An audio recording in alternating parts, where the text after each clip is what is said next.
നിങ്ങളുടെ ജീവിതത്തിൽ നിങ്ങളൊരു ചെറിയ പാപം ചെയ്യുമ്പം നിങ്ങൾ ചിന്തിച്ചു നോക്കൂ, മറ്റൊരാളെക്കുറിച്ച് ഒരു ചെറിയ മോശം ചിന്താഗതി, ഒരാളോട് തോന്നിയ ഒരു കയ്പ്, നിങ്ങൾ പെട്ടെന്ന് മനസ്സിലാക്കുന്നു, ഓ, എൻ്റെ ജീവിതത്തിൽ നിന്ന് വെളിച്ചം പോയിരിക്കുന്നു. നിങ്ങൾക്കങ്ങനെ തോന്നുന്നുണ്ടോ? ആത്മാവിൻ്റെ നിറവിൽ നിങ്ങൾ വളരുന്നുണ്ടെങ്കിൽ, നിങ്ങളുടെ ഹൃദയം വലുതാകാനായിട്ട് നിങ്ങൾ അനുവദിച്ചു കൊടുക്കുന്നുണ്ടെങ്കിൽ, ക്രൂശിൻ്റെ വഴിയെ നിങ്ങൾ പോകുന്നുണ്ടെങ്കിൽ, അപ്പോൾ നിങ്ങൾക്ക് മനസ്സിലാകും നിങ്ങളുടെ ജീവിതത്തിൽ നിന്ന് വെളിച്ചം പോയിരിക്കുന്നുവെന്ന്. കാരണം മറ്റൊരാളെക്കുറിച്ച് നിങ്ങൾ മോശമായിട്ട് ചിന്തിച്ചു. അങ്ങനെ ഒരു പരീക്ഷ ഉണ്ടായല്ലോ, നിങ്ങളങ്ങനെ ചെയ്തു. അത് നിങ്ങളുടെ ഹൃദയത്തിലേക്ക് വന്നുള്ളെങ്കിൽ അതൊരു പരീക്ഷയാണ്. എന്നാൽ നിങ്ങളത് അനുവദിച്ചാൽ അത് പാപമാണ്. മോശമായിട്ട് ചിന്തിക്കാൻ നിങ്ങൾ പരീക്ഷിക്കപ്പെട്ടേക്കാം, എന്നാൽ അതിന് നിങ്ങൾ വഴങ്ങിക്കൊടുത്താൽ അത് പാപമാകും. വെളിച്ചം പോയി. നിന്റെ ജീവിത പങ്കാളിയോട് നീ ഒരു മോശം വാക്ക് പറയുമ്പോൾ ആ വെളിച്ചം പോയി. നിങ്ങൾക്കത് മനസ്സിലാകുന്നുണ്ടോ? നാം കൂട്ടായ്മ അത്ര വിലമതിക്കുന്നില്ല. യേശു ആ കൂട്ടായ്മ അത്രമാത്രം വിലമതിച്ചു.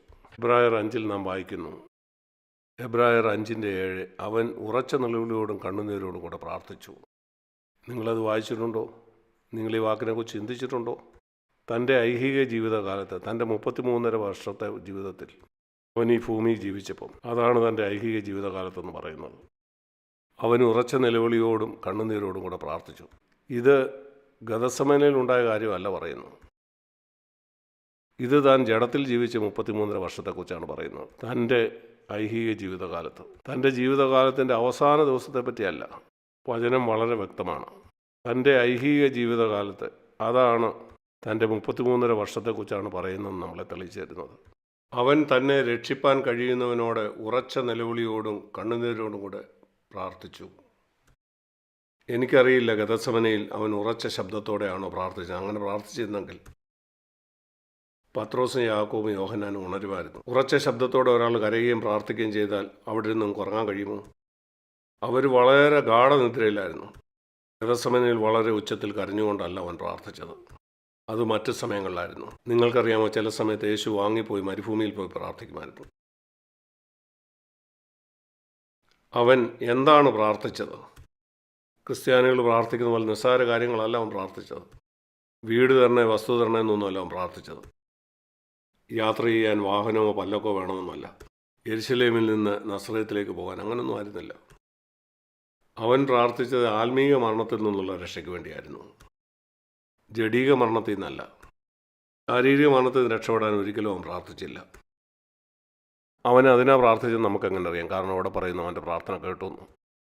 അവൻ പ്രാർത്ഥിച്ചതിന് ഉത്തരം കിട്ടി.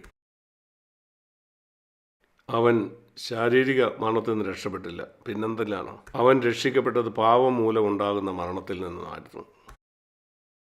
മോഹം ഗർഭം ധരിച്ച് പാപത്തെ പ്രസവിക്കുന്നു, പാപം മുഴുത്തിട്ട് മരണത്തെ പെറുന്നു. യാക്കോബ് 1:14. അതുകൊണ്ട് അവൻ പ്രാർത്ഥിച്ചു, ആ പാപത്തിൻ്റെ ഒരു മണം പോലും എനിക്ക് വേണ്ട. ആ മരണം പാപമായിരുന്നു.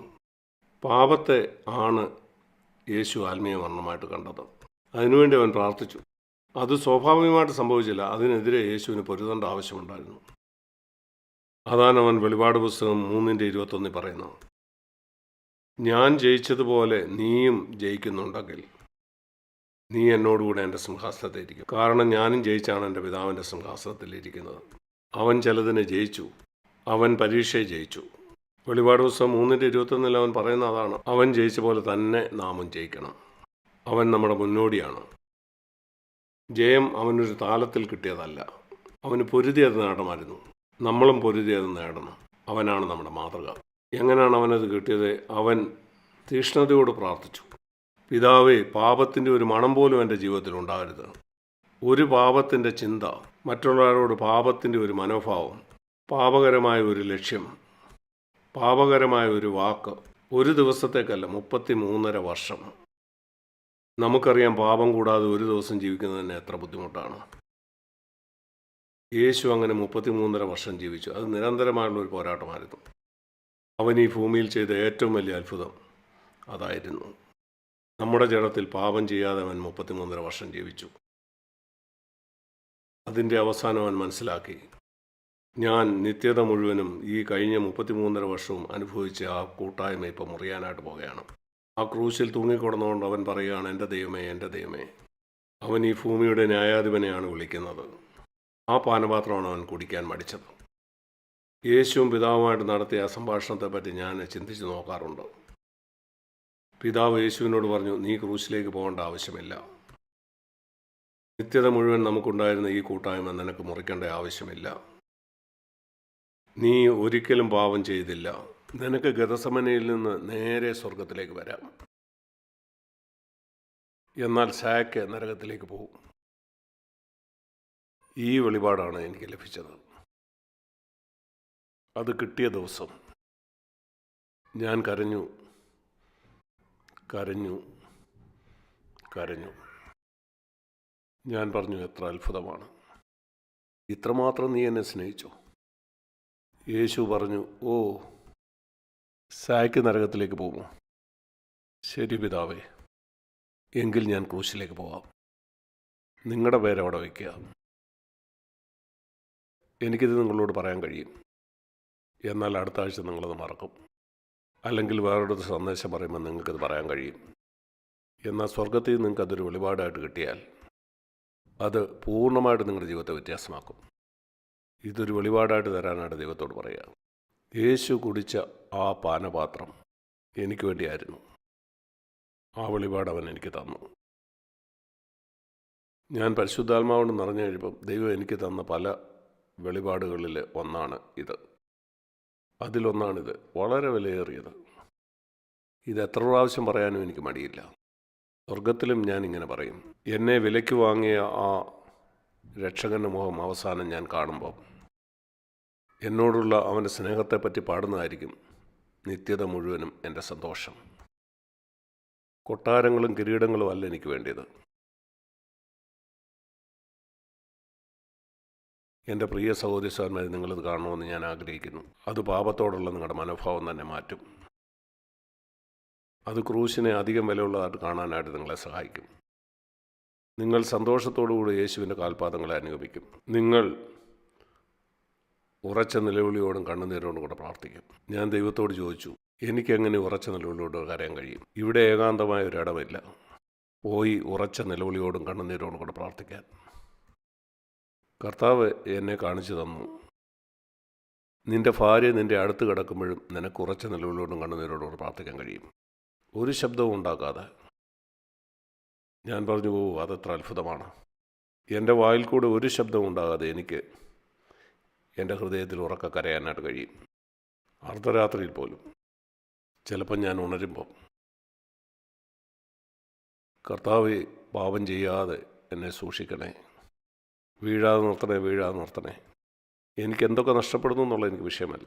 അവിടുത്തെ കൈകളിൽ ഒരാണി കൂടെ അടിക്കാനായിട്ട് ഞാൻ ആഗ്രഹിക്കുന്നില്ല. എനിക്കത് വേണ്ട. ഇനിയും അവനെ കരയിപ്പിക്കാനായിട്ട് എനിക്ക് ആഗ്രഹമില്ല. ഞാനത് ഒത്തിരി ചെയ്തു കഴിഞ്ഞിരിക്കുന്നു. ഇനിയും എൻ്റെ ജീവിതത്തിൽ ഒരിക്കലും വേണ്ട. ഇനിയും ഒരിക്കലും എനിക്കത് വേണ്ട. എൻ്റെ ജീവിതത്തിൽ പാപം ചെയ്യാതെ ജീവിക്കാൻ ഞാൻ ആഗ്രഹിക്കുന്നു. അവൻ എനിക്കൊരു വരം തന്നില്ലെങ്കിലും എനിക്ക് കുഴപ്പമില്ല. ദൈവം എൻ്റെ സാക്ഷിയാണ്. മനുഷ്യൻ്റെ മാനം എനിക്ക് ചവറാണ്. മനുഷ്യൻ്റെ എല്ലാ അഭിപ്രായവും, ആളുകൾ എന്നെ എത്ര വേണേലും പോഴ്ത്തട്ടെ, അത് ചവറാണ്. ഞാനാരാണെന്ന് എനിക്കറിയാം. കൃപയാൽ രക്ഷിക്കപ്പെട്ട ഒരു പാപി മാത്രമാണ് ഞാൻ. യേശുക്രിസ്തുവിൻ്റെ കണ്ണിൽ കൂടെ എന്നെ തന്നെ കാണുമ്പോൾ മനുഷ്യൻ എന്നെ പുകഴ്ത്തുന്നത് എനിക്കൊരു വിഷയമേ അല്ലാതായി മാറി. കാരണം ഞാൻ യേശുവിനെയാണ് കാണുന്നത്. ഞാൻ ആഗ്രഹിക്കുന്ന എൻ്റെ സഹോദരിമാരെ, നിങ്ങളെല്ലാവരും കർത്താവിനെ ഇതുപോലെ കാണണമെന്ന്. അതിനുവേണ്ടിയാണ് പരിശുദ്ധാത്മാവിൻ്റെ നിറവ് നിങ്ങൾക്ക് ആവശ്യമുള്ളത്. ഒരാവേശമോ ഒരു അനുഭവമോ ഉണ്ടാകാൻ വേണ്ടി ആയിരിക്കരുത് അത്. അന്യഭാഷ പറയാനായിട്ടോ ദൈവം നിങ്ങൾക്ക് തരുന്നെങ്കിൽ ശരി, അതായിരിക്കരുത് നിങ്ങളുടെ വലിയ ആവശ്യം. അനേകം ക്രിസ്ത്യാനികൾ ഒരിക്കലും അന്യഭാഷ പറയാതെ ആത്മ നിറവുള്ളവരായിട്ട് ജീവിച്ചു. സത്യമാണ്. അതുകൊണ്ട് ഭ്രാന്തമായി അതിന് പിന്നാലെ പോകരുത്. പെന്തിക്കോസുകാർ അതിനെപ്പറ്റിയാണ് ഏറ്റവും അധികം ഊന്നി പറയുന്നത്. ദൈവസ്നേഹം നമ്മുടെ ഹൃദയങ്ങളിൽ ഊറ്റുകയാണ് പരിശുദ്ധാത്മാവ് ചെയ്യുന്നത്. അപ്പോൾ ദൈവവിളിയോട് നിങ്ങൾ സ്നേഹത്തോടെ പ്രതികരിക്കും. കർത്താവെ, ഞാൻ എൻ്റെ ജീവിതം മുഴുവനും അങ്ങേ സ്നേഹിക്കാൻ ആഗ്രഹിക്കുന്നു, നിങ്ങളുടെ മരണസമയം വരെ. അങ്ങനെ നിങ്ങൾ യേശുവിനെ സ്നേഹിക്കുമ്പം മറ്റുള്ളവരെ സ്നേഹിക്കുക എന്നുള്ളത് വളരെ പ്രയാസമില്ലാത്തതാവും. ആ മുടിയനായ പുത്രനെ ആലിംഗനത്തോടെ ആ പിതാവ് സ്നേഹിച്ച പോലെ തന്നെ നിങ്ങൾക്ക് മുടിയന്മാരായ പുത്രന്മാരെ അതുപോലെ സ്നേഹിക്കാൻ കഴിയും. നിന്നിൽ നിന്ന് ദൂരേക്ക് പോയവരെ, അവർ ദൈവത്തോട് മത്സരിച്ച് പോയവരാണ്. അവരല്പം ദൈവത്തെങ്കിലേക്ക് തിരിയുമ്പം നിങ്ങൾക്ക് അവരെ ആലിംഗനത്തോടെ സ്വീകരിക്കാൻ കഴിയും. ഒരുപക്ഷെ ഒരു ചെറിയ വ്യത്യാസമേ അവർക്കുണ്ടായിട്ടുള്ളൂ. കാരണം നീ പിതാവിൽ നിന്ന് ആ സ്നേഹം അനുഭവിച്ചിട്ടുണ്ട്. അത് നീ ഒരിക്കലും മറന്നു കളഞ്ഞില്ല.